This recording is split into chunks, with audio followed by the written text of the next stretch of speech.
Audio Jungle.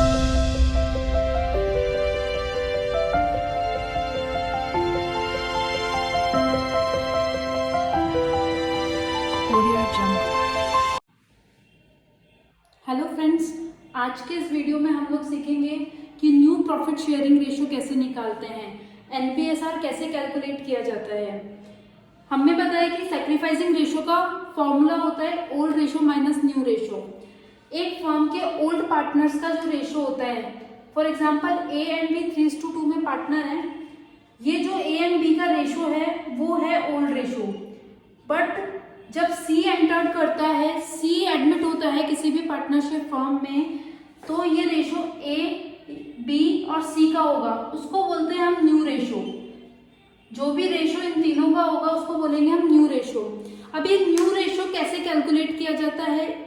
इस new ratio को calculate करने के लिए काफी सारी सिचुएशंस होती है, काफी सारे केसेस होते हैं।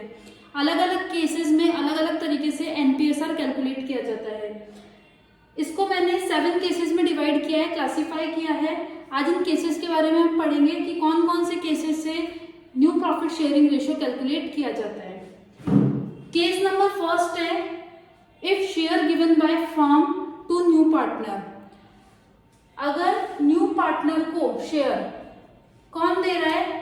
फर्म दे रही है। फर्म इन सेंस ए और बी अपने फर्म वाले रेशो में, फर्स्ट रेशो में जो इनका ओल्ड रेशो होता है, इसी रेशो में ए एंड बी सी को क्या कर रहे हैं? सेक्रीफाइस। तो इस केस को बोलेंगे कि शेयर कौन गिव कर रहा है? फर्म गिवन कर रही है।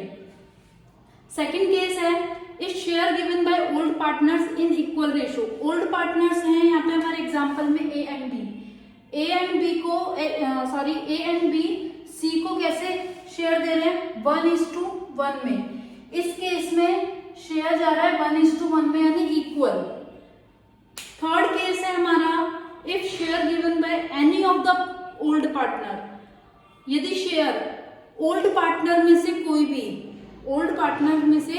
कोई भी सी को यानी न्यू पार्टनर को दे रहा है, चाहे ए हो चाहे बी हो। लाइक हमने लास्ट वीडियो में एक एग्जांपल लिया था कोल्ड ड्रिंक का, उसमें से कोल्ड ड्रिंक का ग्लास हो सकता है कि ए पूरा का पूरा सेक्रीफाइस करे, हो सकता है बी पूरा का पूरा सेक्रीफाइस करे। तो एनी ऑफ द पार्टनर मतलब ओल्ड पार्टनर्स में से कोई भी। फोर्थ केस है, if share given by the old partners unequally. यदि ओल्ड पार्टनर्स शेयर सेक्रीफाइस करे अनइक्वली यानी अनइक्वल रेशो में, but sum of their given share is equal to the new partner share. इसका मतलब क्या हुआ? ए और बी के पास में ग्लासेस थे, हमें सी का ग्लास फिल करना है। ए ने भी कुछ सेक्रीफाइस किया और बी ने भी कुछ सेक्रीफाइस किया। ए ने कितना सेक्रीफाइस किया? जरूरी नहीं है ए और बी इक्वल दे, जरूरी नहीं है ए और बी इस रेशो में दे कि प्रॉफिट जो फर्म का रेशो था उसमें दे। हो सकता है ए ने ज्यादा दे दिया हो अपने शेयर में से और बी ने कम दिया हो सकता है ए ने कम दिया और बी ने ज्यादा दिया हो। इट मीन्स ये रेशो क्या है? अनइक्वल है। लेकिन इन दोनों का मिला के जो रेशो हो रहा है वो सी जितना मांग रहा है उसके बराबर, यानी 1/4 के बराबर हो रहा है ऐड करने पर। तो होगा वो हमारा fourth case, if share given by the old partners unequally but sum of their given share is equal to new partner share. Case number 5 है हमारा, if share given by the old partners unequally, same है ऊपर और नीचे, but sum of their given share is not equal to new partners share. अगर दोनों partner है, जो ओल्ड पार्टनर है वो अनइक्वली शेयर दे रहे हैं, अनइक्वली शेयर डिस्ट्रीब्यूट कर रहे हैं, बट जितना जितना ये दोनों दे रहे हैं उन दोनों का सम सी जितना मांग रहा है उसके बराबर नहीं आ रहा। ऊपर वाले फोर्थ केस में तो दोनों का सम बराबर आ रहा था, तो कोई दिक्कत ही नहीं थी। लेकिन केस नंबर 5 में क्या हो रहा है कि दोनों का शेयर इक्वल नहीं आ रहा है ऐड करने पर। सी के सी मांग रहा है 1/4, हो सकता है ये दोनों जितना दे रहे हैं वो 1/4 के बराबर नहीं आ रहा। That's it. केस नंबर 6 है, if new profit sharing ratio of all partners. All partners का मतलब हो गया यहाँ पे ए बी और सी।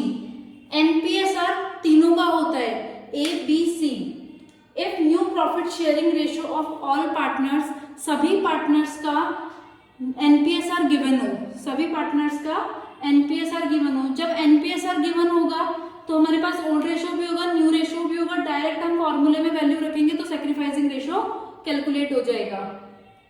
केस नंबर 7 है, if new profit sharing ratio of only old partners is given in the question. अब एनपीएसआर तो गिवन है, लेकिन सिर्फ किसका गिवन है, ए का और बी का।